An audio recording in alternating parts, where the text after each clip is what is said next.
네, 여러분 안녕하십니까? 바로본TV 옴부즈맨의 김승재입니다. 지난주 연합뉴스TV에선 마약 투약 의혹 관련 가수 지드래곤의 단독 인터뷰와 함께 대입 수능 시험 관련 소식까지 다양한 뉴스들을 전해드린 바 있는데요. 먼저 지난주 주요 뉴스부터 정리해보겠습니다.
말투 또한 어느 순간부터 일반적인 분들보다 좀 몸이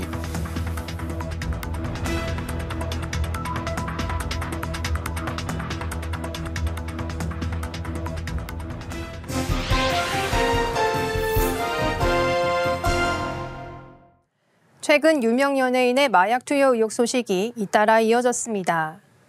모두 대중으로부터 엄청난 사랑을 받아왔던 스타들로 이에 대한 대중들의 실망감도 매우 컸는데요.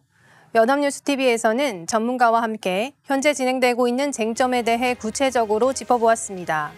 6일 뉴스 현장 살펴보겠습니다. 대담은 전지현 변호사와 함께 지드래곤 씨의 수사 진행 쟁점에 대해 진행되었습니다. 먼저 전 변호사는 당사자가 결백을 주장하고 있고 간이검사인 점을 설명하며 현 상황에서 과도한 추측이 오가는 것은 자중할 필요가 있다고 지적했습니다. 한편으로는 역시나 간이검사이기 때문에 향후 정밀검사에서 결과가 뒤바뀔 수 있다는 점도 덧붙였습니다. 정밀검사에서도 간혹 음성이 나오기는 하지만 마약이 유통된 장소 등에서 정황 증거를 찾을 수 있을 것이라고 설명했습니다. 이 부분은 현재 수사가 진행 중인 또 다른 연예인인 이성균 씨의 수사 진행 상황을 설명하며 더 구체적으로 언급되었습니다. 이 씨는 고의성을 부인하곤 있지만 마약을 투여했다고 알려진 장소가 사적인 장소인 점, 해당 장소에서 마약 투여가 반복적으로 이루어졌다는 점 등이 정황 증거로서 활용될 수 있을 가능성이 있다고 설명했습니다. 본 대담은 수사 쟁점 부분에 초점을 두고 진행되었습니다. 대담 초기부터 현 상황만으로는 관련 연예인에 대해 특정한 판단을 내리기에 시급할 수 있다는 주의를 통해 지나치게 흥미 위주의 이야기들에 주목하지 않도록 해 보도의 무게감을 지켰다고 생각합니다. 한편으로는 정밀검사 외에도 다른 정황 증거들로 법적 처벌이 가능하다는 점 등을 통해 해당 범죄가 무겁게 다루어지고 있음을 알 수 있었습니다. 최근 일반인 사이에서도 마약 유통 및 투여가 심심치 않게 이루어지고 있습니다. 수사 진행 방향이나 쟁점뿐 아니라 마약 유통 및 투여가 사회에 미치는 부작용에 대해서도 구체적인 언급이 필요해 보입니다. 일부 대중의 의견들 가운데 특히 저연령층의 경우 마약을 개인의 일탈 정도로 생각하기도 하는데요. 사회 법질서에 얼마나 큰 해악을 끼치는지 덧붙였다면 좋았을 것으로 생각합니다. 덧붙여 전문가가 과거 사례를 설명하는 과정에서 특정 마약의 속칭을 언급하기도 하였는데요. 마약의 은어나 속칭 언급은 자제가 필요합니다. 비슷한 맥락에서 함께 주의해서 살펴볼 보도가 있는데요. 9일 뉴스워치 살펴보겠습니다. 보도는 배우 이성균 씨에게 마약을 제공한 혐의를 받고 있는 의사와 병원에 대한 경찰의 압수수색 소식을 전했습니다. 경찰은 압수수색을 통해 마약류 관련 처방 기록과 휴대전화 등을 확보한 것으로 전해졌습니다. 해당 병원은 이미 올해 프로포폴을 지나치게 처방한 사례가 많아 보건당국으로부터 경고를 받은 것으로 알려졌습니다. 언론중재위원회 마약 및 약물 관련 보도 권고사항에 따르면 언론은 향정신성 의약품의 명칭을 상세히 보도하지 않도록 하고 있습니다. 본 보도에서 기자는 정확한 명칭을 자제하고자 마약류 관련 처방 혹은 향정신성 의약품이라는 표현을 사용했습니다. 다만 보도에 활용된 자료화면에서는 약품의 정확한 명칭이 적힌 약병들이 여러 차례 노출되었습니다. 마약류 관련 처방은 모방이 우려되는 만큼 앞으로는 보도에 있어 보다 세심한 주의 부탁드립니다. 다음은 장애인 보도블럭과 관련해 보도한 12일 일요와이드 살펴보겠습니다. 보도는 많은 사람이 오가는 인도를 소개하며 폭이 넓고 한쪽에는 자전거 도로까지 갖춰져 있지만 시각장애인을 위한 길은 마련되어 있지 않다고 지적했습니다. 다른 인도와 비교해서도 인근에 안마원이 있어 시각장애인 안마사들의 보행이 잦은 길임에도 점자 블록이 제대로 갖춰져 있지 않습니다. 한국시각장애인연합회 홍서준 연구원은 인터뷰를 통해 점자 블록이 없으니 직선으로라도 걸어야 하는데 오히려 인도가 넓어 어디로 가야 할지 몰라 불안 요소가 더 증가한다고 설명했습니다. 보도에 따르면 점자 블록을 설치해달라는 민원이 잦은 거리였지만 2년이 넘도록 설치되지 않았습니다.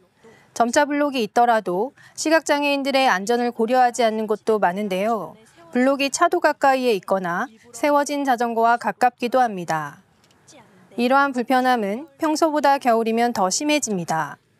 추운 날씨에 길이 얼기 때문인데요. 시각장애인은 인터뷰를 통해 지팡이와 발로 점자 블록이나 바닥을 느끼면서 가야 하는데 눈이 오거나 얼게 되면 감지하기가 어렵다고 고충을 털어놓았습니다. 보도는 기자가 직접 시각장애인과 함께 거리를 걸으며 점자 블록 설치 현황을 살펴보았는데요. 실제 삶에서 쉽게 발생하고 있는 불편함이나 시각장애인이 아닌 경우 쉽게 알아채지 못할 수도 있는 부분으로 직관적으로 잘 전달하였다고 생각합니다.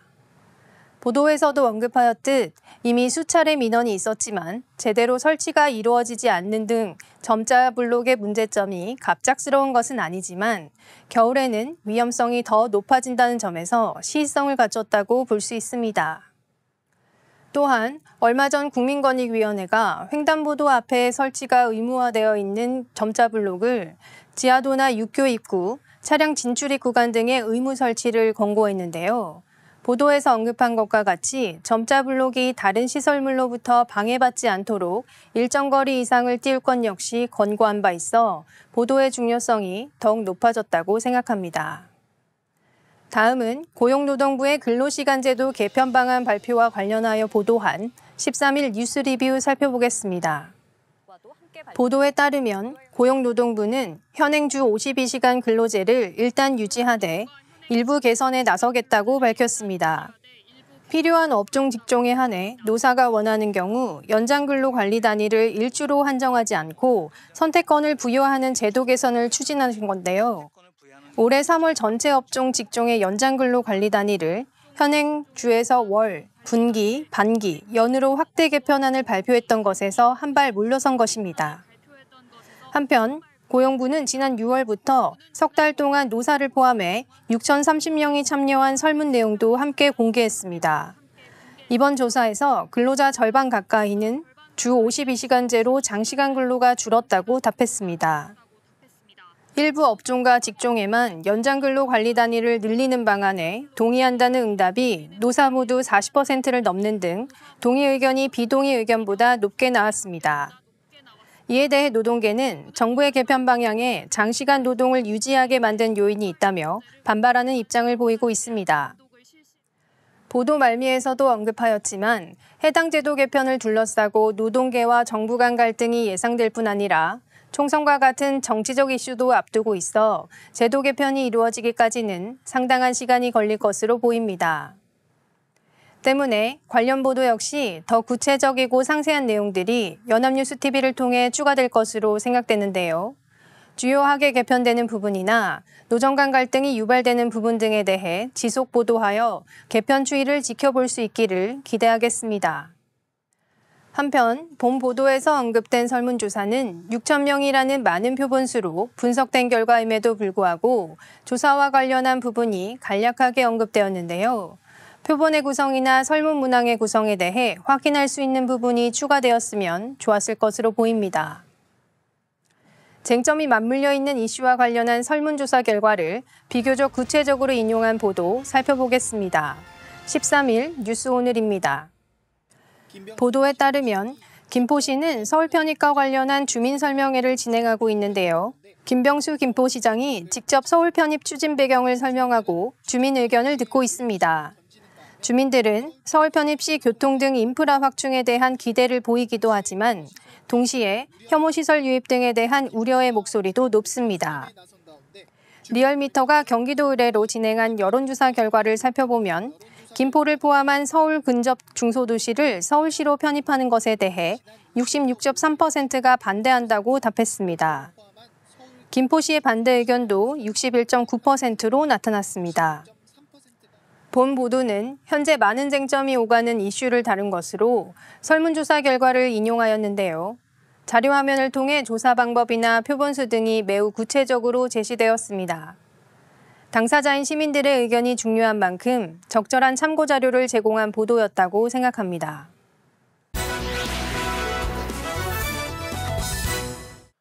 네, 이번 시간은 주말에 방영되는 제작 프로그램을 대학생의 시선으로 분석하고 평가해보는 시간이죠. 캠퍼스 TV 리포트입니다.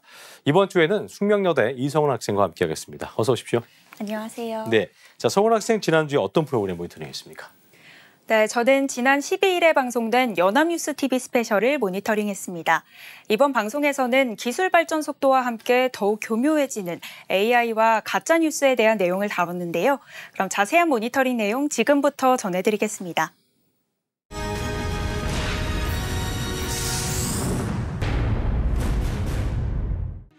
방송은 지난 5월 20일 한 소셜미디어에 등장한 사진으로 시작합니다.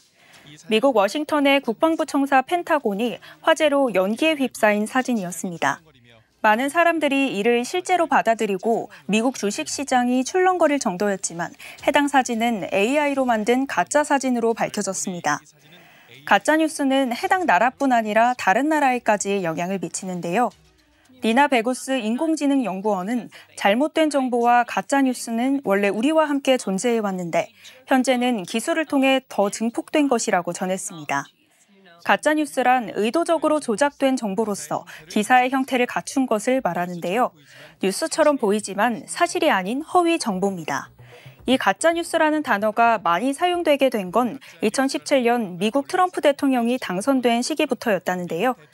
2016년 대선을 치르며 자신과 의견이 다른 보도가 나올 때마다 이를 가짜뉴스라고 언급했다고 합니다. 이후에는 딥페이크까지 발달하면서 누구나 마음만 먹으면 가짜뉴스를 만들 수 있게 됐습니다.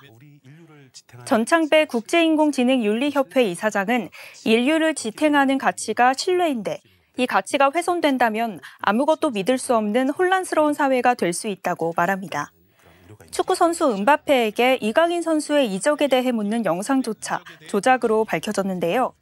다양한 사진들을 컴퓨터에 입력하고 학습시켜 마치 진짜인 것 같은 가짜 영상을 만드는 딥페이크 기술입니다. 문제는 이 영상의 기술이 점점 더 구분하기 어려워지고 있다는 겁니다. 레베카 델피노 교수는 실제 동영상과 가짜 동영상을 구별할 수 있는지 실험을 진행했는데 20에서 30%의 사람들은 어떤 동영상이 진짜인지 구별하지 못하는 걸로 드러났다고 전했습니다. 우리나라의 상황도 한번 짚어봤습니다. 지난 8월 강남대로에서 크게 화제가 됐던 영상이 있는데요. 마치 살아 숨쉬는 듯 독립운동가 윤봉길 의사의 모습을 생생하게 영상으로 구현했는데 이는 한 AI 기업이 만들었다고 합니다. 과거 사진과 비슷한 인물을 촬영한 후 과거 사진 합성과 AI 기술을 접목해 제작했다는데요. 버추얼 가상인간의 경우엔 실존 인물의 AI 흉원을 만드는 과정에서 세상에 없는 이미지를 하나 만들고 얼굴 교체로 붙이는 공정이 추가적으로 들어가면서 만들어진다고 합니다. 앤드류 그로토 스탠퍼드대 사이버 정책 교수는 거시적인 차원에서 가장 우려되는 것은 AI가 사회를 더욱 양극화시키는 데 사용될 수 있다고 말했는데요. 그 예시로는 정부가 코로나19 같은 위기를 관리하려고 할 때 이런 도구들이 허위 정보를 퍼뜨려서 대중을 오도하고 신뢰가 필요한 기관을 폄하하는 데 사용할 수 있다는 점을 들었습니다. 이 가짜뉴스에 대응하기 위해 국제사회는 규제 마련에 나서고 있다는데요.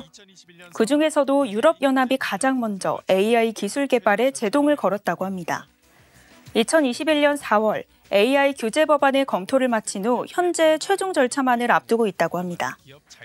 미국의 경우엔 지금까진 기업에 자유롭게 맡겨두었다면 지난 5월 처음으로 의회에서 AI 청문회를 열었다고 합니다.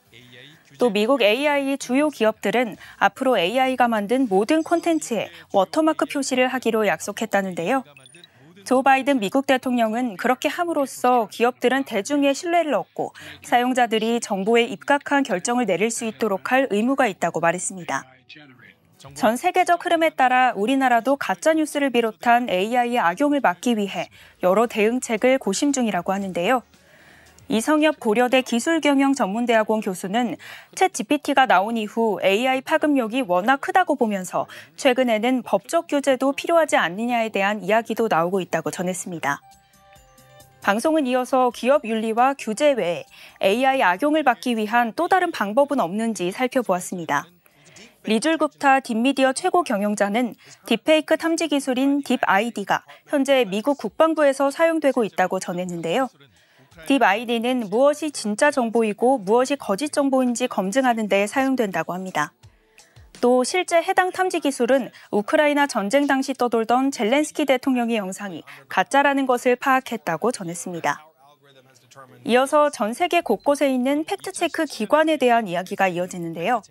우리나라에는 SNU 팩트체크 센터가 있는데 정은영 센터장은 언론이 가야 할 방향이 투명성과 맥락성의 강화라고 전했습니다. 빠르게 정보를 전달하고 싶은 것은 모든 언론사가 그럴 테지만 신속성과 정확성 사이에서 고민을 해야 할 때 정확성 쪽에 더 무게중심을 둬야 하지 않을까 한다는 말도 덧붙였습니다. 브라이언 저지 UC 버클리 AI 정책연구원은 전 세계 사람들에게 비판적 추론, 비판적 사고, 미디어 문해력을 길러주는 것이 가장 첫 번째 방어선이라고 전했습니다.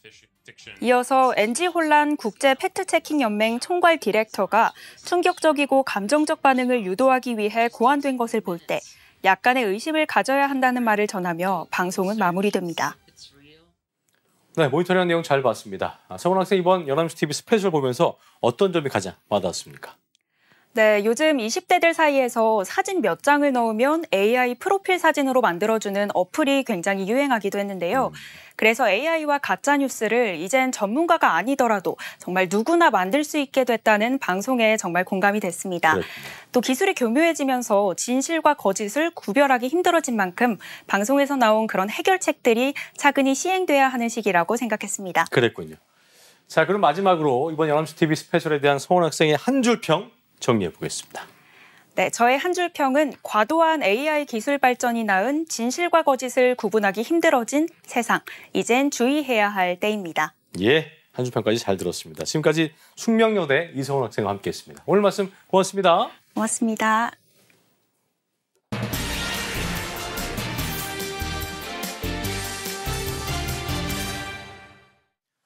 정부가 일회용품 규제 방침을 사실상 철회하면서 찬반 의견이 팽팽하게 맞서고 있습니다.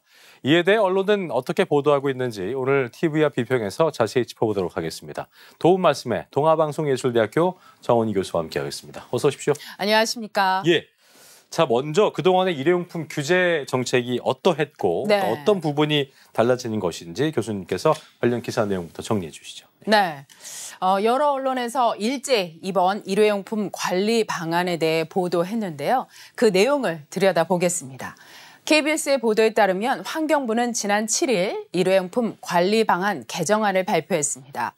이번 발표는 2년 전 일회용품 규제 강화 정책이 발표된 이후 현장 혼란을 최소화하기 위해서 지난해 11월 1년간의 계도 기간을 설정하고 그 계도 기간이 이번 달 23일에 만료됨에 따른 것입니다. 예. 조선일보의 보도에 따르면 앞으로 카페 내에서 음료를 마시고 갈 때는 종이컵을 사용하실 수 있게 됩니다.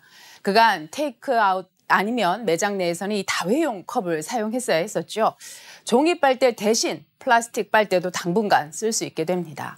편의점 등에서의 비닐봉투 사용도 한동안 단속하지 않습니다. 이번 발표의 핵심은 플라스틱 빨대의 계도 기간을 연장하고 종이컵 사용을 전면 허용한다는 것입니다. 플라스틱 빨대 사용이 금지된 후 그간 카페 등에서는 이 종이 빨대나 생분해성 빨대 등을 썼습니다.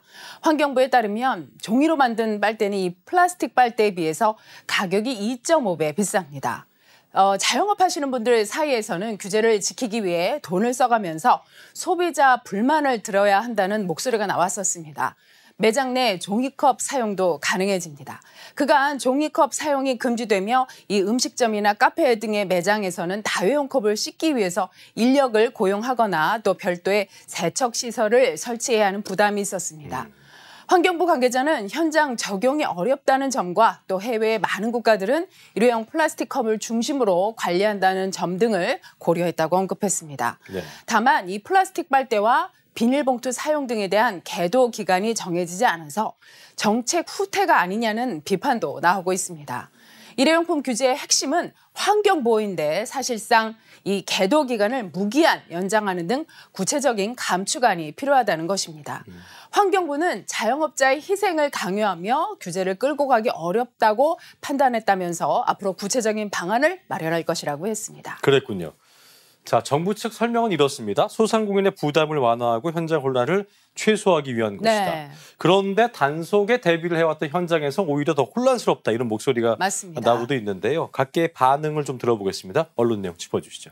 네, 이번 발표로 각계의 반응이 첨예하게 다릅니다. 먼저 파이낸셜 뉴스의 보도에 따르면 카페 등을 운영하는 자영업자분들은 일단 반기는 분위기입니다. 예. 종이 빨대에 대한 소비자 반응도 엇갈리고 있고 단가도 상대적으로 높기 때문입니다. 그러나 정부 결정을 모두 반기는 것은 아니라고 보도했습니다. 환경단체의 경우 정부의 정책이 일관되지 않아서 혼란을 초래한다고 지적했다고 전했는데요. 서울신문의 보도에서도 정부가 지난 7일 발표한 일회용품 관리 방안으로 현장의 반응은 엇갈렸습니다. 환경단체를 비롯한 시민사회에서는 일회용품 규제 포기라고 비판했지만 소상공인들은 대체로 숨통이 트였다며 안도의 목소리를 냈습니다. 소상공인연합회는 이날 입장문을 내고 이번 일회용품 사용 허용 및 계도 기간 연장은 비용 증가 또 인력난, 소비자와의 갈등에 직면하는 소상공인의 부담을 덜어줄 바람직한 결정이라며 환영의 뜻을 밝혔습니다. 예. 이어 소상공인도 환경보호와 지속가능한 발전을 중요하게 생각한다며 다만 현 시점에 시행되는 일회용품 규제는 필요 기반이 전혀 구축돼 있지 않아서 애로가 컸다고 덧붙였습니다. 이 반면 환경단체는 환경정책의 역주행이라며 반발하고 나섰습니다. 내년 4월 총선을 앞두고 자영업자 등의 표를 얻기 위해 선심성 정책을 내놓은 것이 아니냐는 비판도 나옵니다. 녹색연합은 성명에서 환경정책기본법에 따른 국가의 책임을 지지 않겠다는 입장을 명확히 한 것이라며 이 규제받는 산업계 입장만 대변할 뿐 일회용품 사용 규제에 가장 밀접한 현장에 있는 국민이나 소비자의 의견을 수렴하는 일은 없었다고 비판했습니다. 수년간 오락가락하는 정책에 시민들도 일회용품을 환영한다는 입장에서도 혼란스럽다는 반응이 있어서 일관된 정책이 필요하다는 지적이 나오고 있습니다. 자, 말씀하신 것처럼 총선을 앞두고 나온 정책이기 때문에 이게 이제 선심성 정책이라는 비판도 나오고 있는 상황이고요. 네. 반응 좀 궁금하고 또 정치권에서는 정부의 국정 과제였던 이 일회용품 감량 정책을 갑자기 이제 규제 완화로 바꾼 데 대해서 네. 여야 모두 질타를 하고 있는 상황인데 관련 내용 정리해 보죠. 네.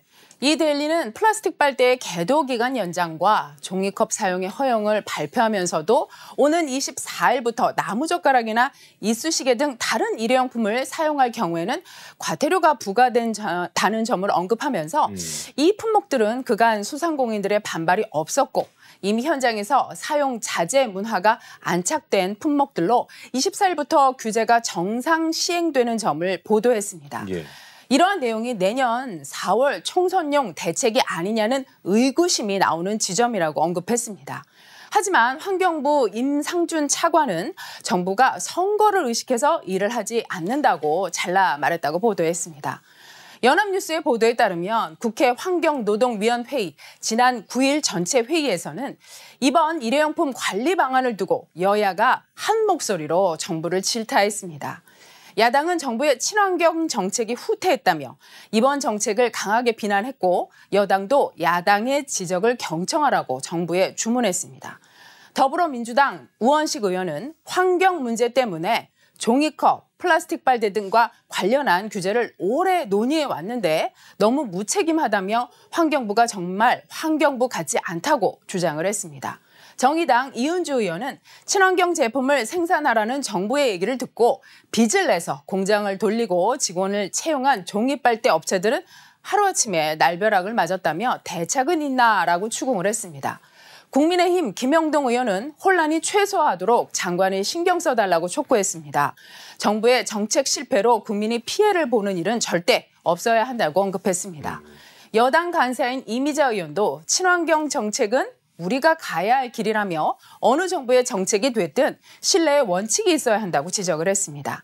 한편 한 장관은 일회용품 사용 규제 백지화인가라는 야당 의원의 질문에는 아니라고 답하면서 정책 혼선을 죄송하게 생각한다며 정책 금융 우대금리 제공 등을 논의 중이라고 말했습니다. 그랬군요.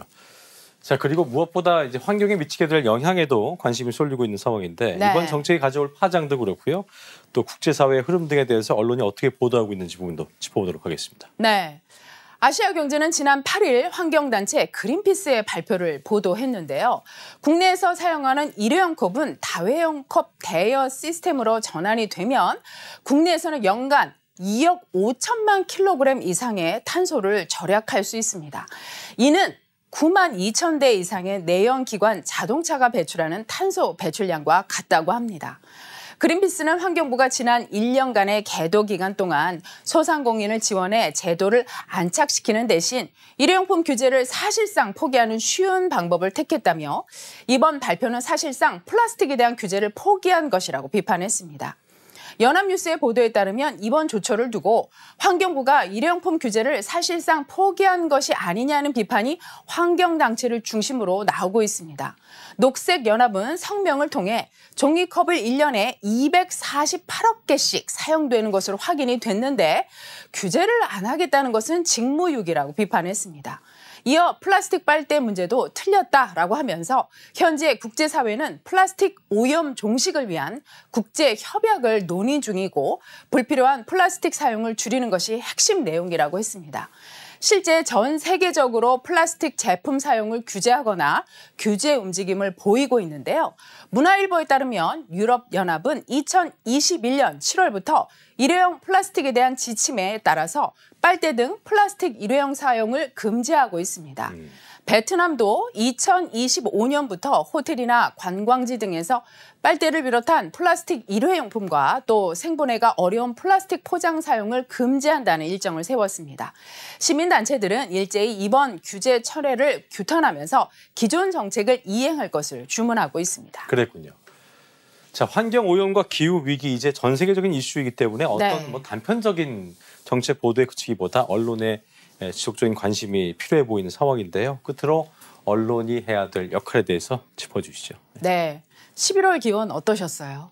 첫 주에 추웠습니다. 굉장히 더웠다가 그 다음 주에 또 추웠죠. 한파가 오고. 그렇습니다. 네, 그렇습니다. 11월 기온에 대한 뉴스만 검색해 보셔도 그 네. 답은 나옵니다. JTBC의 보도에 따르면 올 한 해가 12만 5천 년 만에 가장 더운 한 해가 될 것이라는 전망이 나왔습니다.